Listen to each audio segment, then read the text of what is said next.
নমস্কার বন্ধুরা, আমরা এসেছি একটি পানীয় খাবার নিয়ে। তো আমরা করব আজকে আম পোড়ার শরবত। তাই জন্য আমাদের গাছের আম এগুলো আমরা তুলে নিলাম। 4টে আম আমরা তুলে নিয়েছি। এরপরে আমরা সেগুলো পোড়াচ্ছি। আমগুলো ভালোভাবে পুড়িয়ে নিতে হবে। আপনাদেরকে ব্যানার্জি হোম কুকিং এ স্বাগত জানাই। তো আমগুলো আমাদের পোড়ানো প্রায় শেষের দিকে হয়ে গেছে। এবার আমগুলোকে আমরা ভালোভাবে ধুয়ে নিলাম, দিয়ে খোসা ছাড়িয়ে নেব।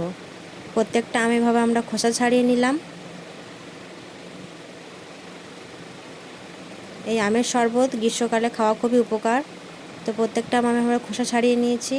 এবার একটা গ্রেটারের মাধ্যমে আমরা এটাকে ভালোভাবে আমগুলোকে কুড়ে নেব এবং আটিগুলোকে বাদ দিয়ে দেবো। গ্রীষ্মকালে আপনারা বাড়িতে এটা চেষ্টা করুন এবং অবশ্যই কমেন্ট করে জানাবেন এটা কেমন লাগলো আম পোড়ার শরবত।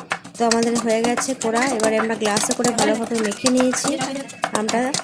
এবার আমরা পরিমাণ মতো এতে জল, চিনি এবং লবণ দিয়ে দিলাম, ভালোভাবে ঘাটিয়ে নিলাম। এবার গ্লাসে আমরা পরিবেশন করে দিলাম। তো দেখুন বন্ধুরা কেমন হয়েছে ভিডিওটা। অবশ্যই লাইক, কমেন্ট, শেয়ার করবেন এবং সাবস্ক্রাইব করতে ভুলবেন না। ধন্যবাদ।